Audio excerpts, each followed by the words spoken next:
Appraisals and assessments in environmental psychology. Environmental appraisals basically एक इंसान की चॉइस होती है अपने एनवायरनमेंट से रिलेटेड। उसकी प्रेफरेंस होती है कि वो किस चीज़ को प्रेफर करता है अपने फिजिकल एनवायरनमेंट में, किस चीज़ को लाइक करता है, किसको डिसलाइक करता है। जैसे कुछ लोगों को हाई म्यूज़िक पसंद है, कुछ लोग शोर शराबे के आदी होते हैं, कुछ लोग खामोशी के आदी होते हैं।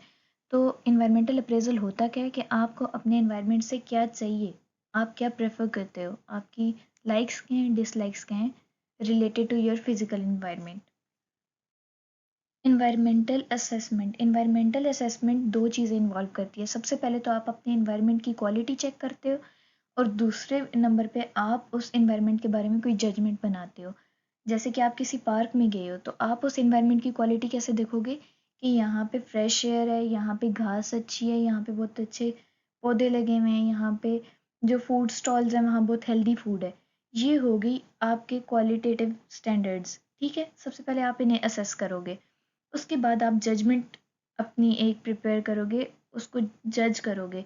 जैसे कि आप ये देखते हैं कि पार्क में लोग एंजॉय कर रहे थे कि नहीं कर रहे थे, पार्क इस लायक था कि लोग वहाँ घूमने जाएं कि नहीं। तो इन्वायरमेंटल असेसमेंट क्या है, जब आप अपने इन्वायरमेंट को उसकी क्वालिटी चेक करते हो या उसके बारे में कोई जजमेंट बनाते हो तो वो इन्वायरमेंटल असेसमेंट कहलाएगा।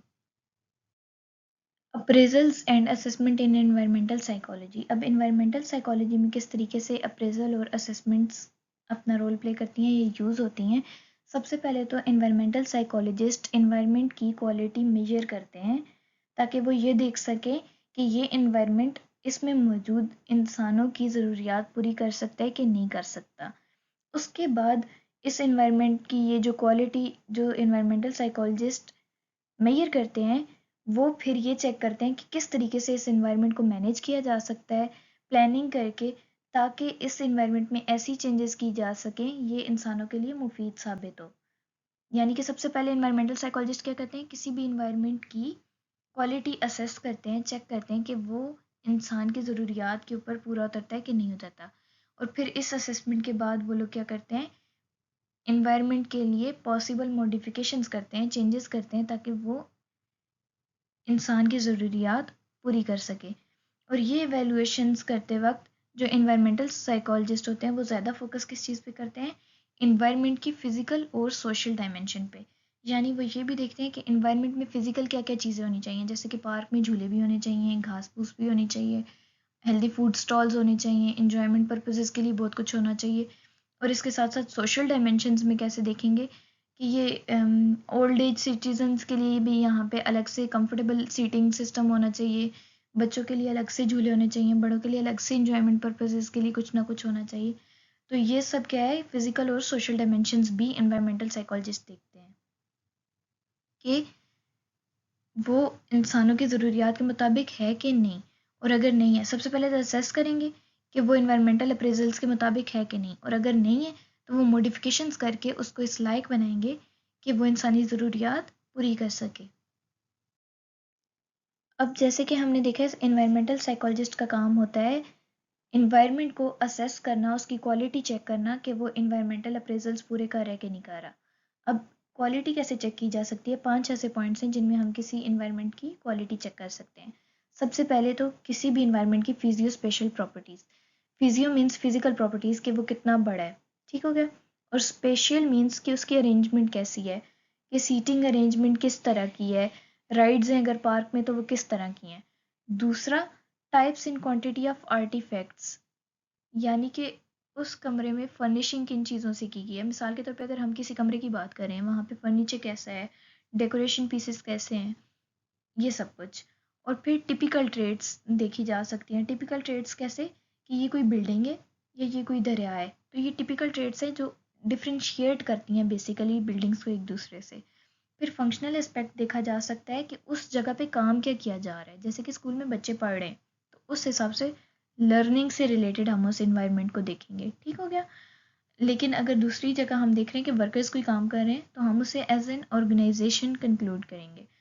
इसी तरह इंस्टीट्यूशनल इफेक्ट्स या इंस्टीट्यूशनल क्वालिटी को भी हम असेस कर सकते हैं। कैसे, एक जगह है वो हॉस्पिटल है, वहाँ पे सबको ट्रीट किया जा रहा है तो हम उस इन्वायरमेंट को हॉस्पिटल के इन्वायरमेंट के तरीके पे स्टैंडर्ड हॉस्पिटल इन्वायरमेंट से कंपेयर करेंगे कि हाँ जी इसमें हर तरह की सहूलियात मौजूद हैं कि नहीं। अब इन्वायरमेंट को ना दो डायमेंशंस में स्टडी किया जा सकता है, यानी दो डिफरेंट डिफरेंट डायमेंशंस हैं। एक फिजिकल डायमेंशन आ जाती है और एक सोशल डायमेंशन आ जाती है। इन्वायरमेंट को जब आप फिजिकल डायमेंशन में स्टडी करते हो तो आप इन्वायरमेंट में मौजूद फिजिकल चीज़ों का अपनी लाइफ पे साइकोलॉजिकल इफेक्ट चेक कर रहे होते हो, यानी कि आपके ऑफिस में ऐसा माहौल है कि वो आपको मेंटली कंफर्टेबल आप फील करते हैं कि नहीं करते, या अगर आप पोल्यूटेड वाटर पी रहे हैं तो उससे आपके सिर पे क्या असर पड़ रहा है। तो आप इन सारी फिजिकल चीज़ों का असर देख रहे होते हैं अपनी साइकोलॉजिकल हेल्थ और वेल बीइंग पे। तो ये physical dimension of studying environment है, यानी कि इन्वायरमेंट में मौजूद फिजिकल चीज़ें किस तरीके से आपके साइकोलॉजिकल वेल बीइंग को इफेक्ट कर रही हैं। फिर सोशल डायमेंशन जब हम देखें तो सोशल डायमेंशन जो होती है इसका मतलब ये है कि हम लोगों के आपस में इंटरेक्शंस पे फोकस करें कि किस तरीके से इन्वायरमेंट में लोग आपस में इंटरेक्ट कर रहे हैं। मिसाल के तौर पे अगर आप नेबरहुड के बारे में स्टडी कर रहे हो या किसी हाउसिंग स्कीम के बारे में स्टडी कर रहे हो तो वहाँ पे लोगों के सोशल इंटरेक्शंस भी होंगे। तो हमें वो सोशल सेटिंग ऐसी रखनी चाहिए जहाँ पे लोग एक दूसरे के साथ कंफर्टेबल फील करें। या फिर आप ये देख रहे हो कि ऐसी कौन सी जगह है जहाँ पे रिहायशी सहूलियात बहुत अच्छी हैं। तो अब इस तरह का एनवायरनमेंट आप देखोगे ना जहाँ पे आसपास के लोग भी अच्छे हैं, क्योंकि आपने रहना है और आपको इस तरह की सर्विसेज चाहिए। तो सोशल डायमेंशन में आप ये देखते हो कि जो आपके साथ सोशल इंटरेक्शन हो रहा है डिफरेंट लोगों के साथ वो किस तरीके का हो रहा है। तो इससे आप अपने एनवायरनमेंट को असेस करोगे कि आपका एनवायरनमेंट अच्छा है कि नहीं। अब पहले तो हमने ये देखा था कि एनवायरमेंटल कैरेक्टरिस्टिक्स कौन से होते हैं जिनकी मदद से हम ये देखते हैं कि हमारा एनवायरनमेंट क्वालिटेटिव है कि नहीं, अच्छी क्वालिटी का है कि नहीं। अब हम वो क्वालिटीज़ देखेंगे जो किसी भी अच्छे एनवायरनमेंट में होती हैं। सबसे पहले कोहेरेंस होती है, यानी कि एनवायरनमेंट में रहने वाले लोग कॉग्निटिवली अपने आप को अपने फिजिकल एनवायरनमेंट के हिसाब से एडजस्ट कर लेते हैं, अपना एनवायरनमेंट अडॉप्ट कर लेते हैं और उसमें अच्छे तरीके से परफॉर्म करते हैं।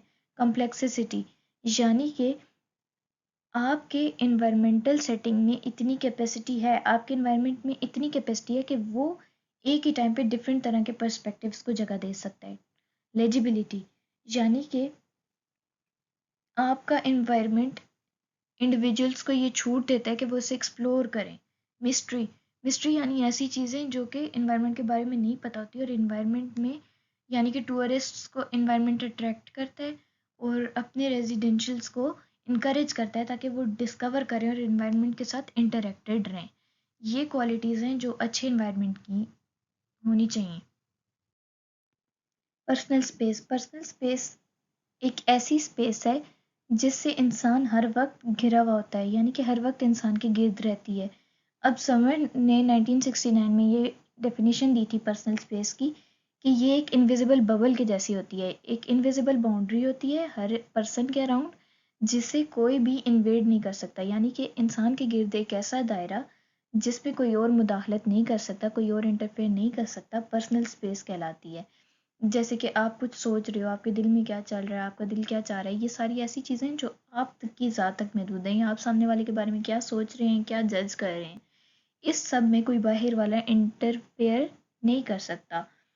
और ये जो पर्सनल स्पेस होती है इसकी कुछ स्पेसिफिक बाउंड्रीज होती हैं, लेकिन कुछ सिचुएशंस और रिलेशनशिप्स इसे बहुत गहरे तौर पे असरअंदाज कर सकते हैं। ये इंसान के कंफर्ट जोन पे डिपेंड करता है। पर्सनल स्पेस किसी भी इंसान की उसके कंफर्ट जोन के हिसाब से अरेंज्ड होती है। कुछ लोगों को बहुत ज़्यादा फ्रैंक होना पसंद होता है जबकि कुछ को खामोश रहना पसंद है। तो वो हर इंसान की एक पर्सनल स्पेस होती है जिसका वो दूसरों के साथ इंटरेक्ट करते वक्त ख्याल रखता है।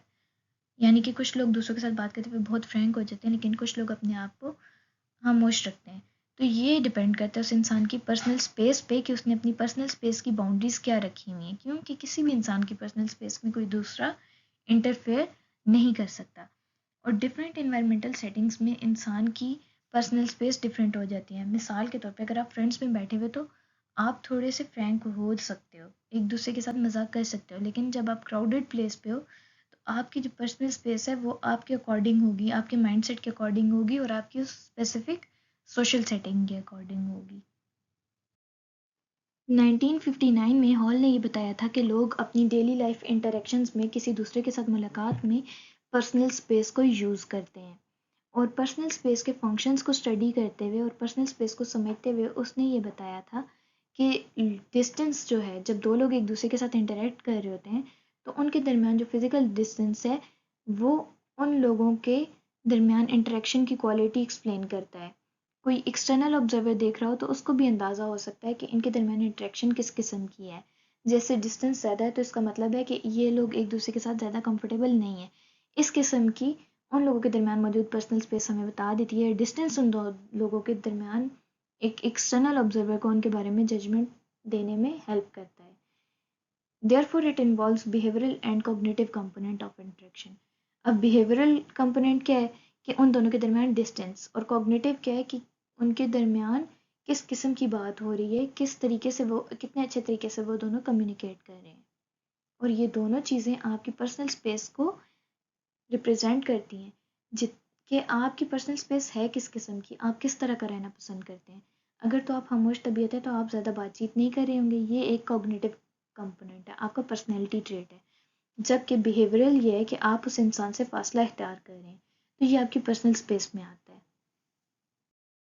जैसे कोई इंसान कंफर्टेबल फील करता है अकॉर्डिंग टू हिज और हर पर्सनल स्पेस, वो इंटरेक्शन के दौरान अगर सामने वाले को अवॉइड करने की कोशिश कर रहा है या फिर उससे कांटेक्ट करने की कोशिश कर रहा है तो उतना ही सामने वाले से डिस्टेंस रखेगा।